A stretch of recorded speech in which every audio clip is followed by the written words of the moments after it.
Guys, welcome to another video on the Inside Spurs channel. Happy Friday morning. Hope you're all okay. Hope you're all right. Looking forward to the good weekend. Obviously, Spurs play tomorrow, 5:30 kickoff away to Manchester City. I did my preview yesterday.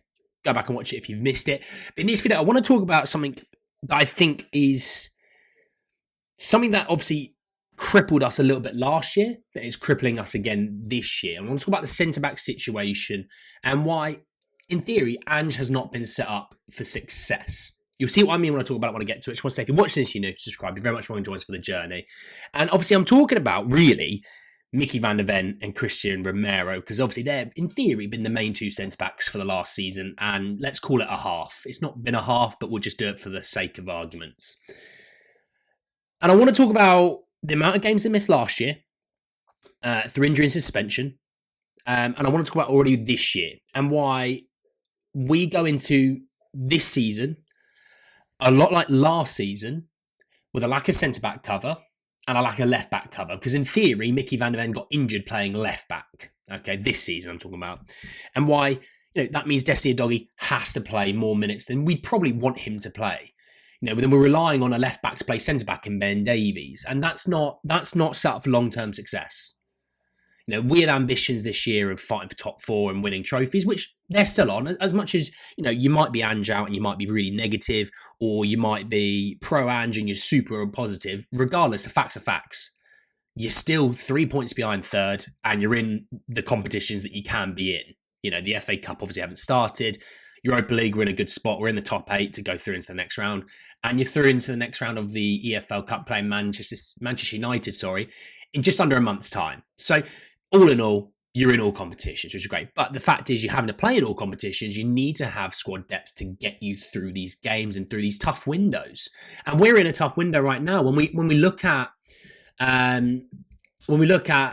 Mickey van der Ven first and foremost, last season, I'm just talking about last season. Okay, he missed 16 games last season. Now you got to remember, we didn't play in Europe. We're out of the League Cup, which is the EFL Cup, in the first round that we could be out, which was the second round against Fulham. And we were out in the, fourth round against Manchester City. So Spurs played 41 games, all competitions, I think, last year. I think 41. It might be give or take. And he missed 16 of that. So you're talking about a guy who missed a huge chunk of the season. A huge chunk of the season, okay? That's just not good enough. It just simply isn't good enough. He had the hamstring injury, which he missed 12 games for. He then picked up another one in March where he missed another 4 games. I mean, this season alone, he's already missed 6 games. Spurs are, about 15 games into the season? He's already missed 6 games. So he misses, a good third, if not a bit more of your season every single season. So you're already realising, right, we've got Romero, we've got Mickey, we've got Radu. They're the 3 out-and-out centre-backs. They are centre-backs. Okay, Ben Davies is a left-back, but these 3 are actual centre-backs. You send Ashley Phillips out on loan because you say, we want him to get regular minutes, we want him to develop. Totally get that. But you're going into the season with 3 centre-backs. You see an issue here. You're also asking Mickey van der Ven, who picks up his hamstring injury back in October, to play left-back. So now Mickey's stretched into 2 positions, which, if Mickey was an Iron Man, brilliant. Fine, but he's not. He's clearly not. He clearly has injury issues. I mean, Romero last year, ironically, was probably his healthiest season since 2020, 2021. He missed 3 games through an injury last season, which was a hamstring strain. It was around that, that sort of winter time where it was a sort of winter break, but we played, I think, 3 games in January. So he missed 3 games there, but obviously got a suspension against Chelsea in November where he missed 3 games. So Romero missed 6 games last season. Again, we only played 41 last season. So he's missing a decent chunk of that time.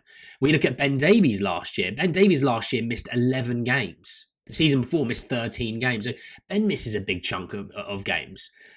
Now, Radu seems to be like the only guy that has no real injury issues. But obviously is younger, I think younger than all of them. And, the fact is he hasn't played massive top flight minutes that, like, compared to, Ben Davies has played like a decade. Romero's probably played now nearly a decade. Mickey's been doing it for a good 3 or 4 years. Radu's a year and a half in, so maybe the body is still handling all of that very well. And if he's younger than everyone else, he's going to handle it better. I mean, Radu compared to Ben Davies will recover 10 times quicker. myself at 28 compared to myself at 18, I recover a lot slower.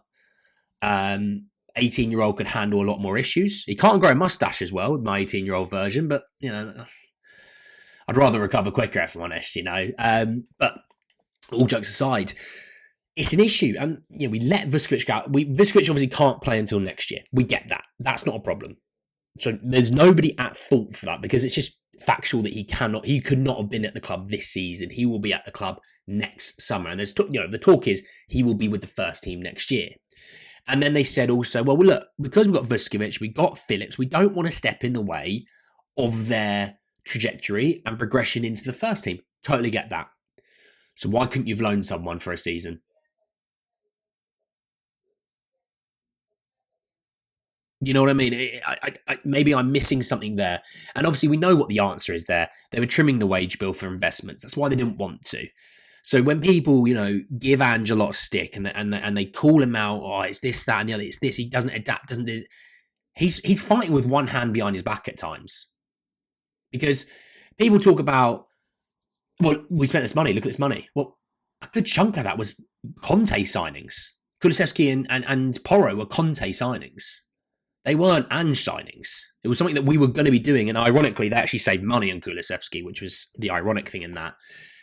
But when you actually look at this team, and you look at the depth in such positions like the left back and centre back, it's appalling. Now, I think, I always said Ange needed 5 windows. He needed last 2 seasons windows, the summer and January. He needs this 2 seasons, summer and January. That would be 4. The 5th one would be next summer, where obviously last summer we did a great job of just getting rid of loads of players that we just didn't use and we're not going to use them, didn't want. But we failed still because we didn't get rid of other players that we didn't use and want, like a Regulon. I mean, look, Mickey's playing left back, Ben's playing left back, Spencer's played left back, Gray's played left back. He's an actual left back and Ange doesn't want to use him because he isn't good enough. And I'm going to be nice here. You want to talk about defending in space, you might as well put a traffic cone out there. No offence. All right, I've seen it countless times. He's not got it. But you've seen it countless times that players don't even want to pass to him. So with that being said, we should have just done what we did with Ndombele and just gone, look, we're just going to get you out of the club. Just going to get out of the club because no one wants you. Or you don't want to go to these teams. Let's just get you out of your contract and then you can go sign like a 1-year deal with someone, play your stuff, do really well, and then go off and do whatever you want to do after that. That's what we should, if we were serious, that's what we should have done. Because that's what the serious clubs do. We did it with Ndombele, but for some reason we didn't want to do it with Regulon. Did we think we were going to make... I thought we'd make money out of Regulon at the start of the summer. I was wrong. But surely towards the end of the window, you'd have gone, we're not going to make any money out of him. Let's just get him gone. So I'm missing that there. But yeah, for me, it's all on paper to say Mickey misses 30 to 40% of a season. Ben misses about, 25-30% of every single season. Romero's obviously missed, I don't know what the percentage is. Let's just call it 15% of the season. So you're asking Radu Dragusin, mate, you're going to have to play crazy minutes now because the other 3 that will play alongside you, it's a turnstile. You needed to get a 4th. Ben you could say is going to be a left back floater with a centre half, and that's great depth. You needed a 4th. You needed an actual centre back. And if you couldn't get it, then why has Phillips gone out on loan? Because Phillips would be playing. And he'd have played in the Europa League. He'd have played actual minutes. Desi Doggy would have had more rest because obviously you go, well, Ben will shift Ben out there. Phillips can play in the Europa League at centre back sort of thing. But I don't get it. And my key point in this is Ange has been basically left to fight with one hand tied up behind his back when it comes to defensive situations. Now, did he want certain players? Did he want certain players? That's another conversation for another day. I'm just talking factual information. So I want to know what you guys think about this sort of discussion. Let me know down below, obviously. Subscribe if you're new. Hit the bell notification for more. And I'll speak to you all very, very soon. Take care, everyone. Peace.